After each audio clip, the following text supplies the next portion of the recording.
Hello. This is going to be a video, not just showing off things that I work on, just my little projects that I work on myself, but basically discussing my workflow and why I do certain things and what my goals are with how I do things when making these games. So I do work at a mobile game company, but I'm allowed to experiment on things, make prototypes, stuff like that.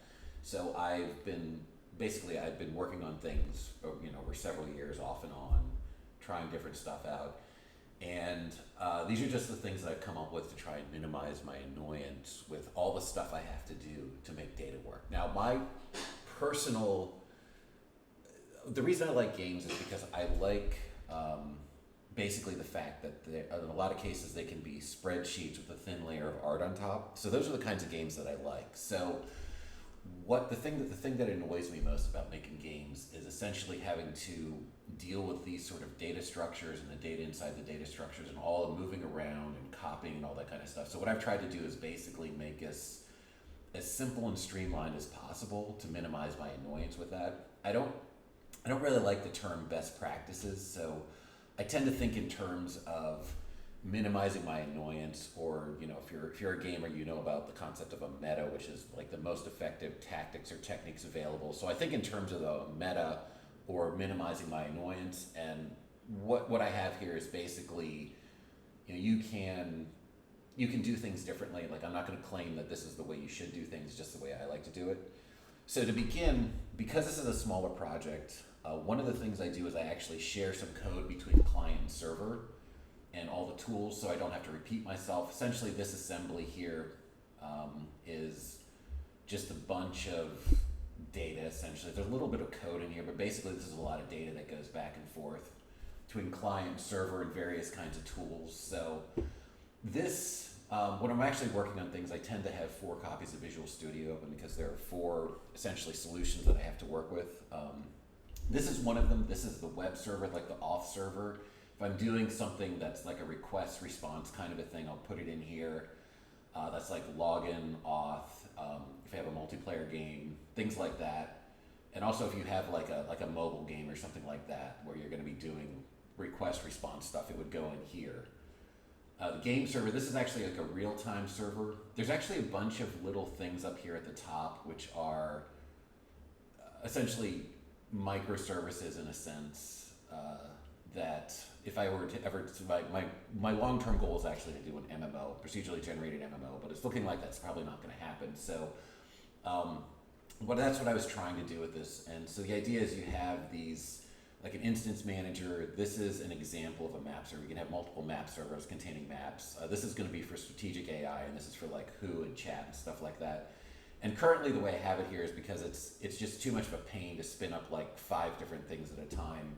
I just have all of these inside of this game server currently, where they all kind of spin up, and then you just, let me just kind of put that in there and start that going. And so basically they can all kind of spin up. It takes like several seconds to do each one because they're doing a bunch of stuff like connecting to each other. But I also have this open, and when I want to basically copy code from the server side stuff to the client, I have to build this so it's in the release mode, and I'm not doing it every time I'm working inside of the website or the editor. Another thing I have is the editor. The editor, basically, I find it incredibly difficult to do web dev consistently. There's like so many little fiddly things you have to do. So because I'm using C#, I just use a lot of reflection. So the editor, what this allows me to do is I can start this up, and I have all these little things here. The main thing that I want to go over just really quickly is the data part of this, the editing data. Now this is going to load everything in from the database. It takes several seconds. But then I have all of these lists of data in here. Now you would have to know what these are in here, but you can see something like, you go into item types. You have a bunch of things inside of here that you can look at. You have other sorts of stuff, like let's say I go into, I don't know, crawler combat settings or something like that. Basically this allows you, it uses reflection to generate itself, so I can make modifications to the data structures, and I can come in here and mess with data and have it essentially update without me having to do a lot of fiddly stuff. So like, for example here, this guaranteed hit defense ratio. If I really wanted to, I could go in here and modify that. It'll give you a list of everything it's gonna save the game data. Okay, I'll close this up for a second. And then what I can do is, because I don't like having to do a bunch of fiddly stuff, getting data to different places, what I wanna be able to do is I wanna be able to have the data inside a Git. So it's like a really permanent record rather than a database. I wanna have the data inside the client, and I wanna have the data inside of all of the servers that happen to be up and running at the moment. So to give you an example of what I would do is, let's say I want to, generally these three things here are things that I will generally mess with at the same time. Copy to Git is going to basically take this and take all of the things out of the database and then make JSON files and stick them inside of Git. So that at least I have a copy in Git, which is much more durable than just a database. So it takes a little while to do this because there's so much data now. Part of the problem is that I have three different games in here, and each of them has their own custom data, so it takes a while to do all this stuff. We can also copy to the client, which basically does a similar sort of a thing where okay, so what happens is it basically takes all of the data and it copies it into the client format. It's like basically data transfer objects between client and server. I tend to put all of the data into the client. I bake it into the client itself. Using Unity, that means it's inside of resources.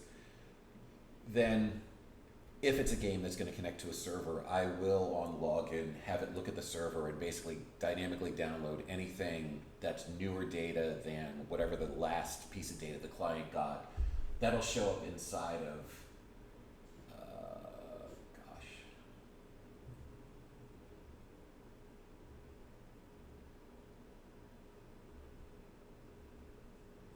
it'll show up inside of here. There's not a lot in here right now because I'm not doing a lot of things, but if you have data that you need to download, it'll show up inside of here, and then you can have it, and I tend to keep it in the data transfer format because I look at it as when I'm in the client, I want all the data coming in to have the exact same format, so I save those DTOs inside of the thing. When I download them, I save them inside of the Unity permanent thing. And so basically anytime it's coming in from a server or from baked inside data or inside of the permanent save stuff for Unity, it's all going to have the same format. So I just have one thing. So let me actually look at this for a second here.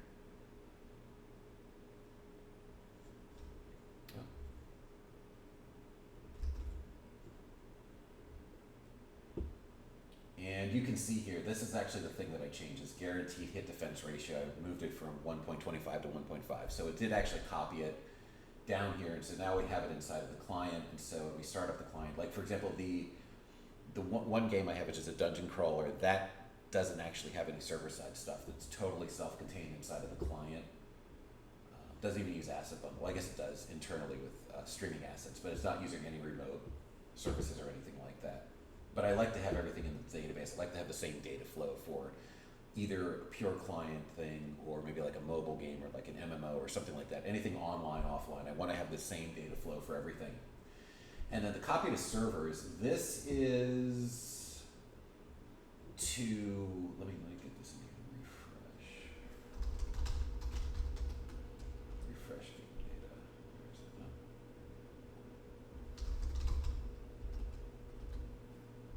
Oh gosh. Do I not have this in here?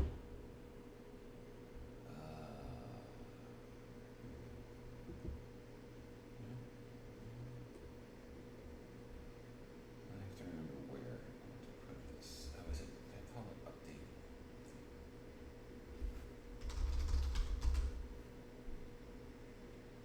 Oh, here we are. Update game settings. Okay, so this is what happens here. What I'm going to do is I'm going to click copy to servers, and this should show up here in like a second if I did this right. No, I guess it's not going to show up. Oh, here we are. It takes a little bit of time. But anyway, the whole idea is I have basically, I'm using PubSub, the PubSub system you have in Azure. I tend to use Azure for all of my cloud stuff because, I mean, Microsoft dumbs it down and I'm not really interested in DevOps or infrastructure. My Azure bill is like $11 a month, so I just use a few services. I'll kind of get into showing you how I have those set up though, because I do understand people don't really like it. So someday if I ever do something real with this, I'll probably have to switch to something else. But the point is that this thing copied to server, sent a message out to the PubSub system to here. It took a few seconds, and then this is going to reload its game data. And so that's the kind of thing in here where that's my preferred way of dealing with this. I don't like to have to like restart things. I don't like having a lot of fiddly stuff. What I want to have is some kind of messaging system, which is the PubSub system here, which is basically a thing can send out a message to everybody listening to the topic or the channel, and then they can all do something based on that message coming in.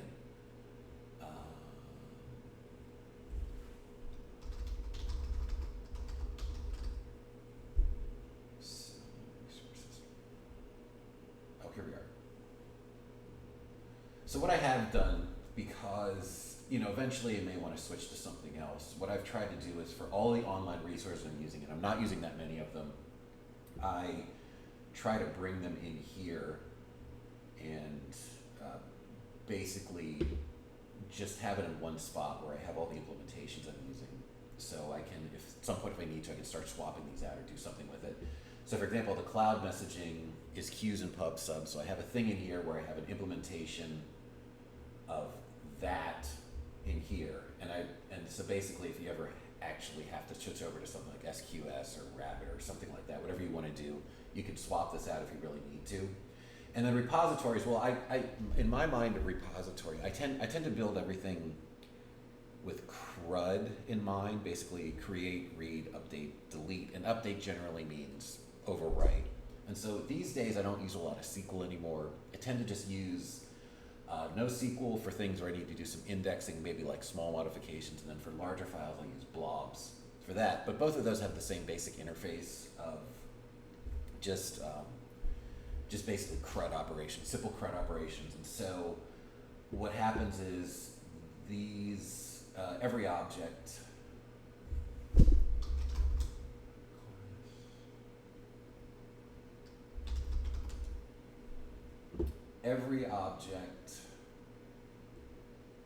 in here that's going to be stored in the database,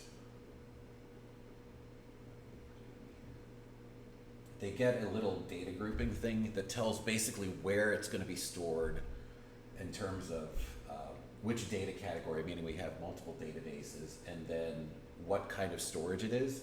So in general, most things are in NoSQL, but there are a few cases where I don't do that.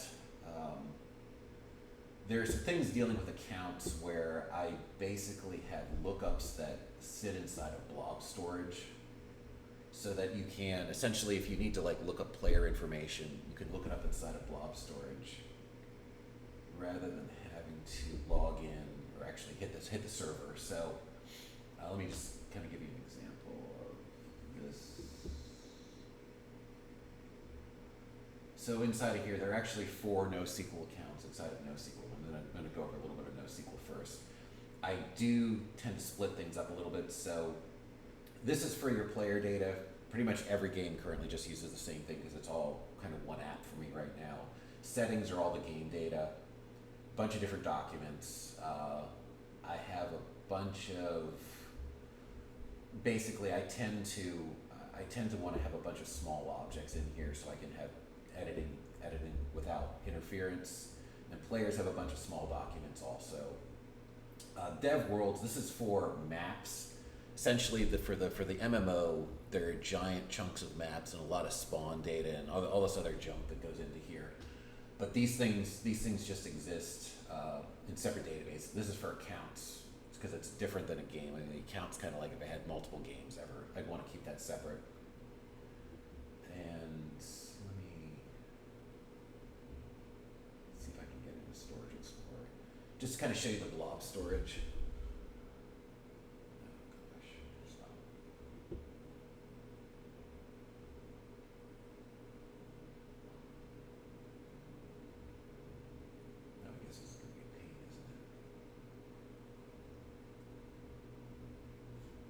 let's see if I can get in here.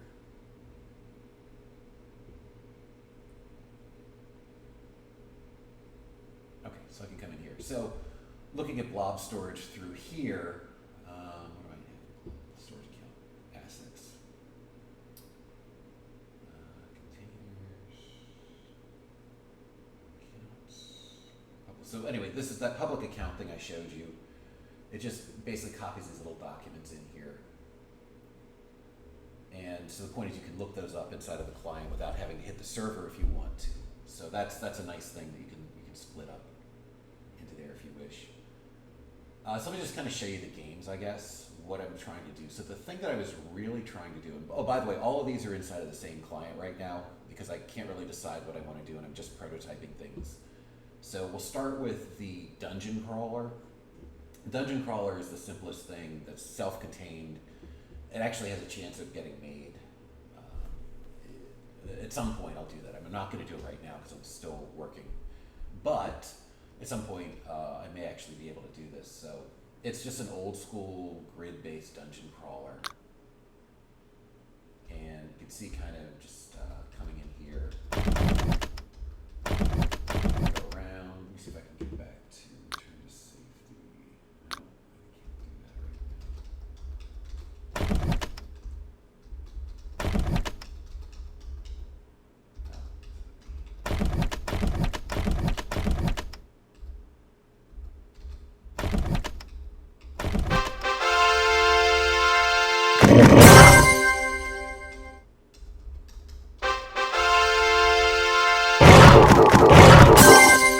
I really enjoy this game. Let's go here to one. Okay, so now back in town. It's the kind of thing, the maps and everything are all procedurally generated. Here I'll just make a new bunch of maps, I guess. Take a couple seconds to do that. Then you exit and cast some spells so we can turn on the map and we can get some light. And my awesome art at the top, levitation, second sight, which is like warning for stuff, and what else do I have in here? Is it sense area? No, that's not it. Compass. Oh, I guess the compass. Oh, here we are. Anyway, this is my awesome art at the top of the screen. So that's the first game there. That's actually the thing that I kind of fiddle around with the most because I think it's actually potentially doable, even with a small budget, small team. Another thing that is fun is, so I got furloughed a little bit, so I basically prototyped a little bit of a board game. Never really went anywhere with it, but just an example of, this is a simple client server query request response thing. Hopefully this will load up. Now I'm going to just roll the dice here. It's just basically you're going to see all those little things flying up, like, you know, that little A/B Spider 5 is in there because it's an example of testing A/B tests and stuff like that. So let me just kind of show you. Let me show you that. So I'm going to go in here and edit the data.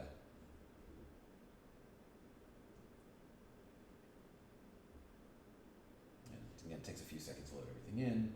So this is inside of the board game settings. You can see here inside the board game settings, I have two settings. The way that I deal with settings and game data is there's always default data, and anything that you're going to be A/B testing. This is my philosophy behind this. Anything you're A/B testing is going to be a small piece of data or a copy of a small piece of data with some valid values. Like for example, if I had to do some kind of like one of those quest things where you collect some points, you get a reward, collect points, get a reward, I would probably have all of the list of rewards and the point values embedded in the client, and then have a small object saying that from this time to this time, you're using this set of data for that. And so the kind of stuff you have to send down to the client is pretty small. So this says A/B Spider 5.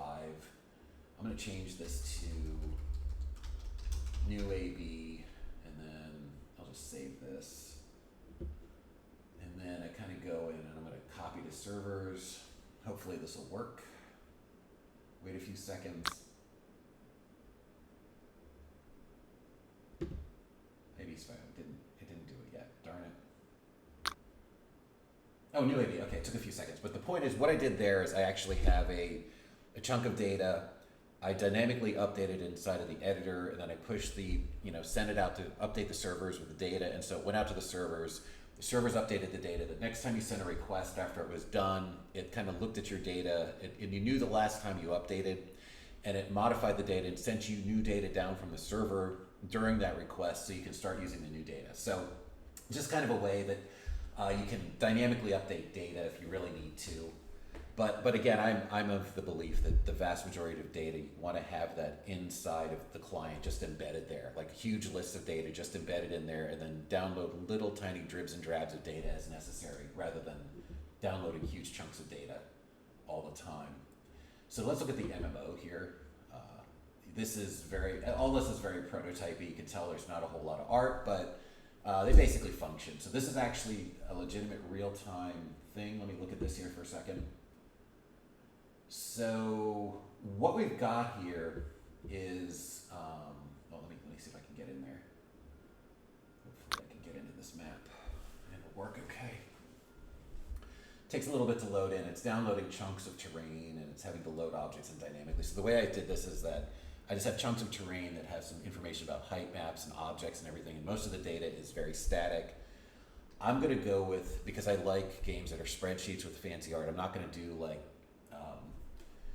any kind of like collisions or anything like that. I'm gonna keep it very simple. This is very ugly art. I was originally gonna try and open source this at some point, so it's rather ugly, but it does pretty much work.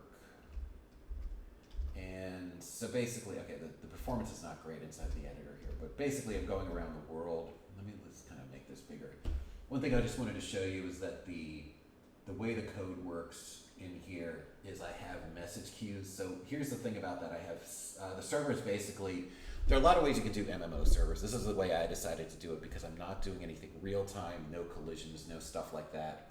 I decided to do this as message queues. So it's sort of like, think of it as a bit like the actor model, where you're just sending messages to everything, but I'm not doing exactly that. So first thing is, I don't have a queue per object, because the problem I would have is that I have units. I have about 160,000 objects in the world, and there are around 130,000 units, and I don't want to have 130,000 threads or 130,000 queues or whatever the hell that is. So what I decided to do is I decided to go with, well, let's look at the size of the server, the size of the map, and basically make a bunch of queues. And so some like dozens, maybe like one or two up to dozens. Currently there's 75 in here. And basically what I do is every message that gets sent to an object, what I do is I have a simple hash for the object's ID, and then I just stick it into the queue based on that. And so the idea is, instead of having like a queue or a mailbox per object, I have a queue or a mailbox that feeds a bunch of objects with a certain hash. So that means that given any object, there's exactly one queue that's going to feed it. So it's essentially equivalent. It's just I don't have to sit here and pull 100,000 queues like all the time. And also, this doesn't have any ticks or anything. Basically, the way this works is the main simulation is that the monsters every second or so send themselves an update, and they maybe does some AI stuff, maybe it moves around, something like that. But I'm not worried about sitting here and having collision. You can see there's a little bear moving kind of out there somewhere. I'm not worried about collisions or anything like that, or physics or anything. So I can keep this very simple, because my real goal, actually very long term, is to basically make an MMO that's like an RTS. And the thing about that in an RTS is everything's active all the time. I am aware of things like level of detail AI, all that kind of stuff. I don't want to do that. I want to just have a world where literally everything is active all the time, and I want to make it pretty cheap. And so that means I ended up basically going with this kind of solution here, where I can have 100,000 monsters running on my local machine. Let's see how bad this is. My local machine, CPU, yeah, it's grinding through it. Oh, yeah, it's really using the CPU up. So it's pretty much beating the crap out of my machine, but it works. I mean, the thing is, it does work, and this is a huge map. There's no reason to have a map with 130,000 monsters in it. That's ridiculous, but it is what it is. That's what I decided to do, kind of keep it interesting. You can just see little stuff's kind of moving around.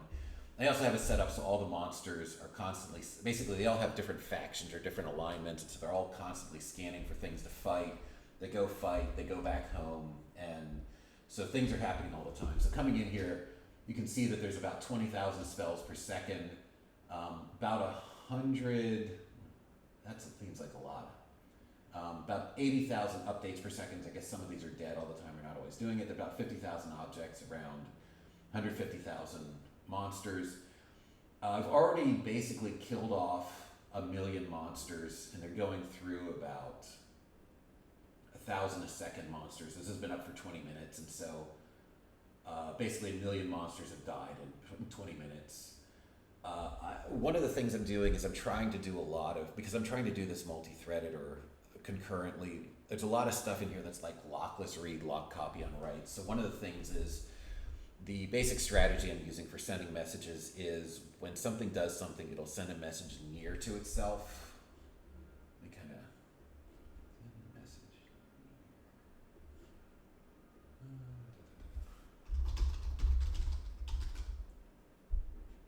Okay, here we are. So this is the basic part of the system. So what I'm doing is I'm basically have this grid of lists, and I'm going to go in there and pull out data from it. So we have get objects from cell, and this returns the get objects. This is literally just returning a copy of the list itself.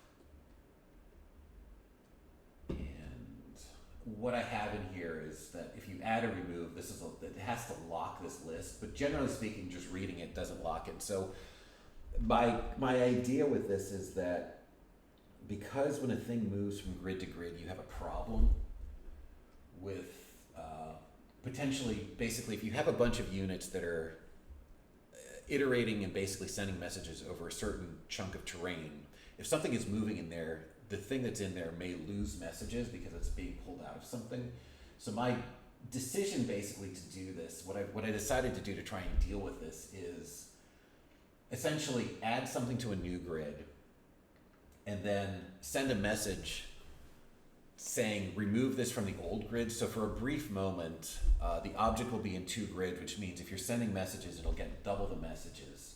So that's generally not bad. When I actually time this out and the server's not overloaded, since I'm only moving things once every 3 seconds, and because it actually only takes 20 or 30 milliseconds to go through the queue, or excuse me, 20 or 30 microseconds to go through the queue, it's actually like 1 in 100,000 messages is duped, and I deduped that inside of the socket for the players, and I also, but in terms of these messages, these are always informational messages. I mean, a spell message, like a spell hit message, is only going to happen once.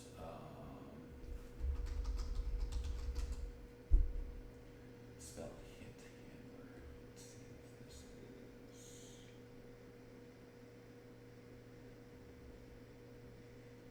Okay, so here's the idea. Let me see if this is actually, if this is what's going on in here. I think this is the actual thing. So what happens is, send a message. Oh, there's the message passing system.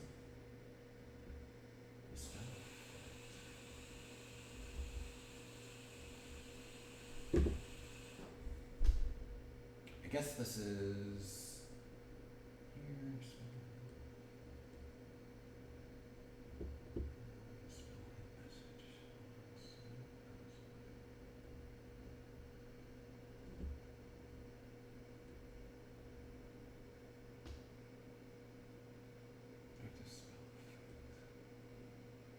I have to remember what I did here. Oh, apply one effect. Is this where I actually do it? I think this is where I do it. Okay, so this is actually where I do it. So this is how I do multi-threaded spells and things like that. Is basically at some point the caster of the spell does a bunch of stuff where they're like going to start casting, they finish casting, they send the spell out, all this kind of junk, and then eventually they have to send a message to the target. That goes into the target's queue, and then the target gets affected by it. So you could have like little microsecond timing issues, things like that, but it is anyway. This is the example of what happens. Let me actually go into cast spell. So the entire spell casting system. Let's see. Fully try to start cast. If this works, we get a casting spell. Let's start cast. okay, so we do the casting spell things. The on start cast message gets sent to everything nearby. So that's when you start to see them doing something. Casting spell comes in here, and if everything works out okay, it does send spell, which is then a message where the spell is going to go. And what happens is, come in here, and then the client sees, the little projectile thing. Yeah. So you're still sending the message to itself, where it's going to start casting its spell to itself. This is a little thing where on the client, you just send a little brief message saying, hey, show a fireball, something like that. And gosh, what do I need to do?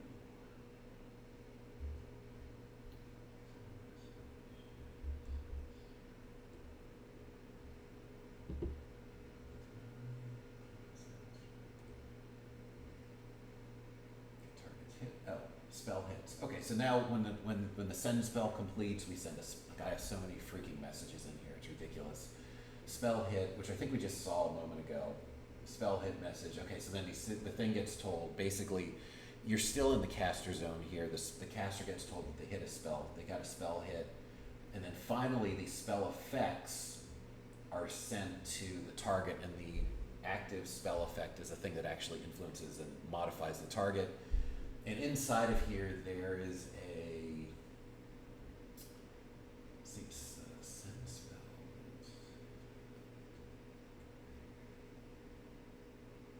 Oh, here we go. And this is how I actually, basically this is how the target knows what the state of the caster is. Basically, you have a big stat block, and it sends us stats. It'll use that to calculate what's going on. The stat block is actually a big two-dimensional array. Stats are set up so that we have a base amount, a bonus amount, a percentage bonus, and then potentially a current amount for certain kinds of things like health. But generally speaking, you're only looking at the max value, which is calculated like this. One of the things you may have noticed in there is,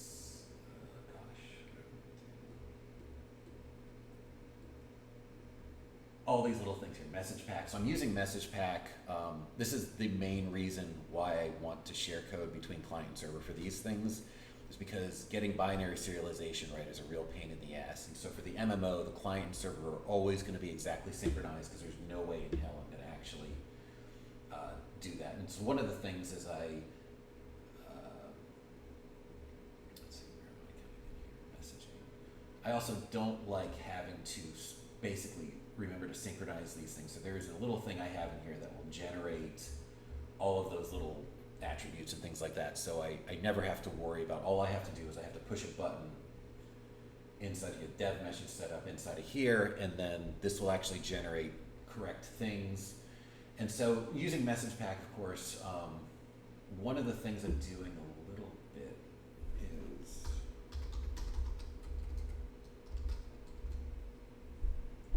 one of the things I decided to do is, because you want to sort of keep it optimized,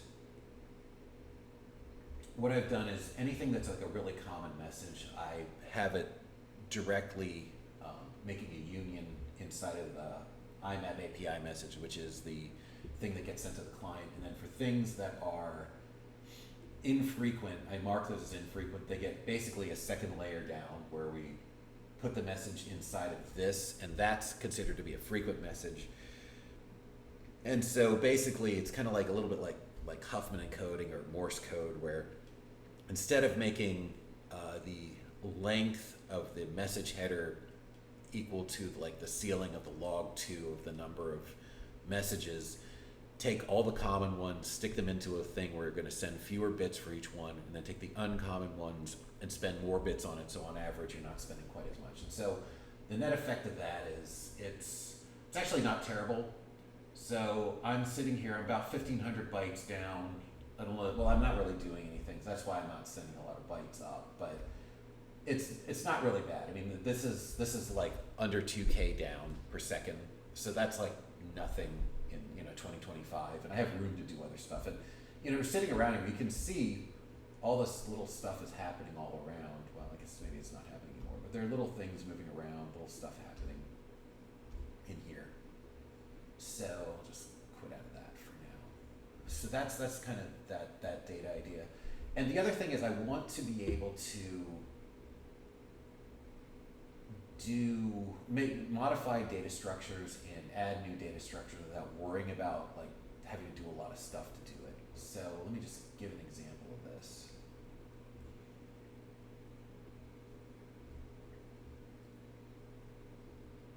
Actually, let me shut this down.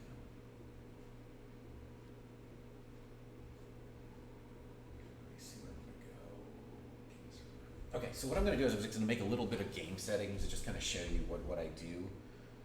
And it's for me, it's about having a repeatable process where I can add new things into the game, new features into the game, and it's not very likely to break existing features in such a way that I may have to do some things, but it's not too terribly annoying or difficult. So let's actually go in and maybe look at, I don't know, riddles seem like a decent, pretty simple thing to deal with. This is the structure of what the game data is going to look like in general. There are generally these parent settings with child settings inside of them, and this is sufficient to do any sort of data. I know people may want to mix things together and have like multiple lists inside of a single parent object. My attitude is 95% of the time, I only need to have one of these lists that I'm looking at, and if I ever need to do something inside of there, have some feature that requires two lists, I will just look up two lists essentially and deal with it, because then this means I can sit here and add new lists like this, and I can basically copy and paste a file like this, and everything will pretty much just work. So this is sort of like the actual data you're going to use in the game. This is like top level settings. This is a child setting, so you can have an object with child objects. And then this thing here is used to transfer between client and server, because I modify the data a little bit, and then you can write your own if you want to do that. I just tend to use these default values. This is for going between any kind of a server and any kind of a database data store, including like blob storage, Redis. I mean, if you wanted like a key value, like a couch or something like that, you can do that. As I said before, I don't generally use SQL anymore. You could actually write something with SQL if you wanted to do some mapping in there if you felt like it. But I'm just like, at this point, I can pretty much do what I want with a huge number of small NoSQL objects. So I'm pretty much just stick with that. And then finally, this is actually the thing that actually maps the data between client and server. You can see here it takes this in here. Let me actually get a currency type.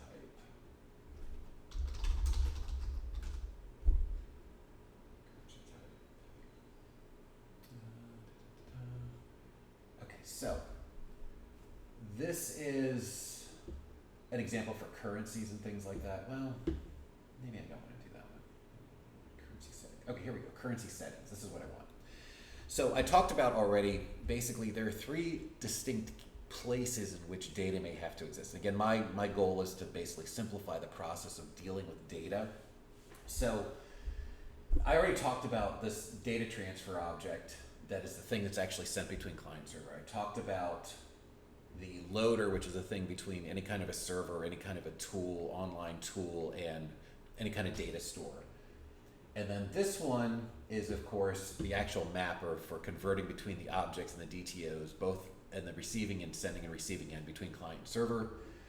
And then finally, this is a new thing. This is the entity helper. So what I do is I don't really like doing stateless data inside of games. I prefer to just load the entire game object database, the entire game data database in. And I want to have ways to look it up. And this is something that lets me essentially map numbers to these parent-child objects. You can see here I have an entity helper for currency settings, currency type, and it's linked to entity types of currency. So what this lets me do is, in a bunch of different places, it lets me do things like loot tables that can have anything in them. So I could put, let's say I have currencies in there, I could put currencies in there doing this. I could put in, if we had like card collection or we had ponies, you could put ponies in there, anything like that. It lets me kind of use any kind of entity anywhere in the game. Now these have to be set up, so there aren't an infinite number of these. There's only like 20 or 30 of them, because a lot of cases the setting, it doesn't really make sense to have these kinds of lookups. For a lot of the items that are in here, like crafting, recipes, buffs, things like that. There's all kinds of stuff in here. So what this lets me do is, inside of the editor, let me come in here. I'll I'll maybe edit a loot table, see how that goes.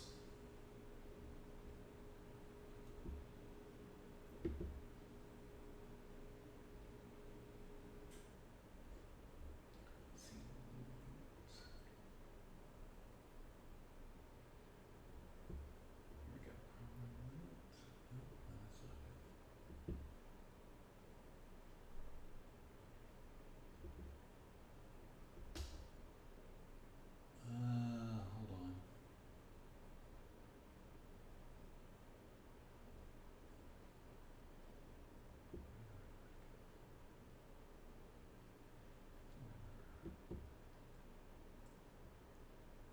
Oh, I can't remember actually something that would be good with this.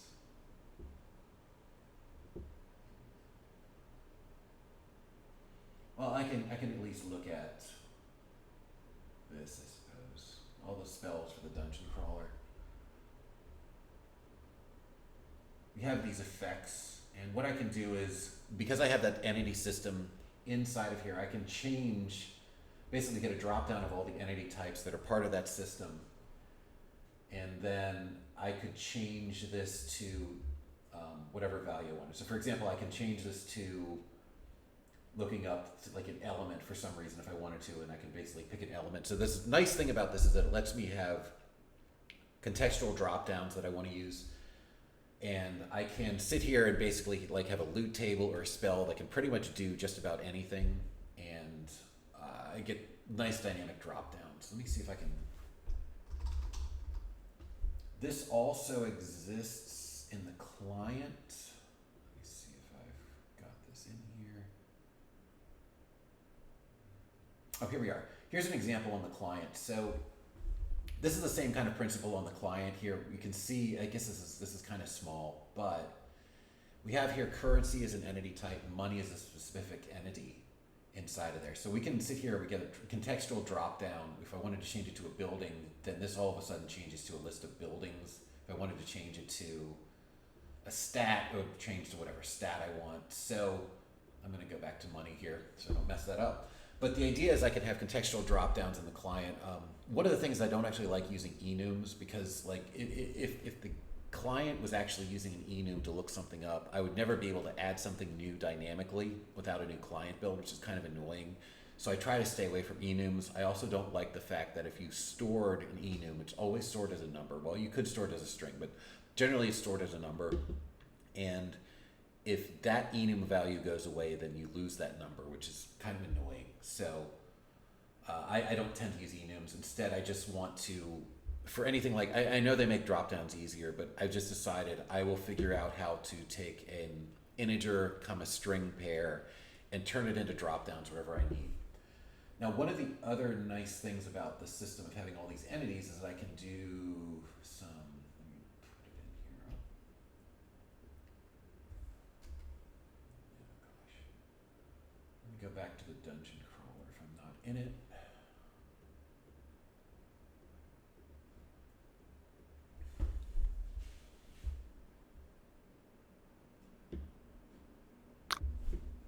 So inside of here, I also have basically info panels. So let's look at like a class or something.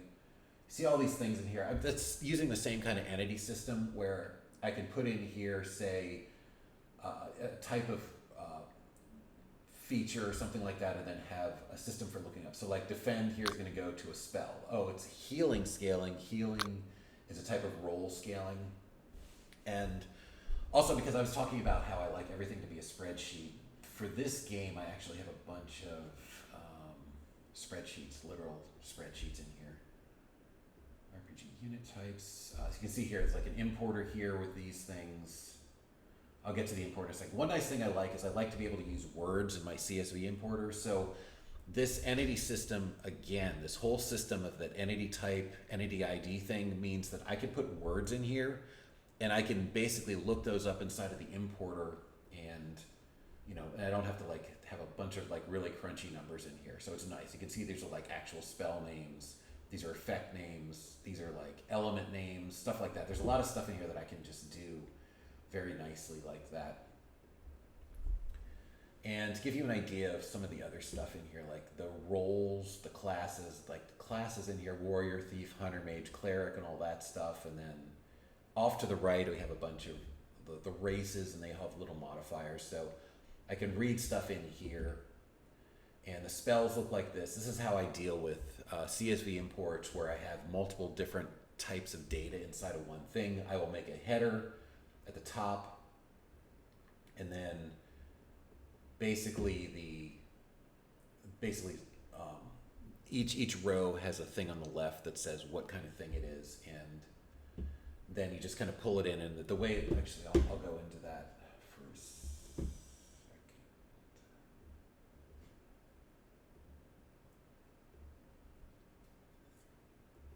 The role importer looks kind of like this. You read in a row, and for each row, well, first thing we do is, because this is a little bit different than the other ones because it has all of these things at the top. So this is reading in the names and the IDs of everything. And so for each line, we basically look at what this word is over here in this column. And we basically go down all of these different categories of data and say, well, if this is a stat bonus, we make it a stat bonus. If it's named as something the same as a stat bonus. If it's named something like one of the role scaling things, we apply it to that. If it's a stat, we apply it to that. And if it's spell settings, we apply it to that. And so this is what this does, is just kind of lets me basically build the classes. These classes don't have any kind of special code for them anywhere. It's just basically you just have all these bonuses. You know, what spells do I know? What kind of weapons can I use? What special abilities do I have? How fast do I get hit points and mana? Junk like that. So you have all these kinds of importers. And one of the nice things is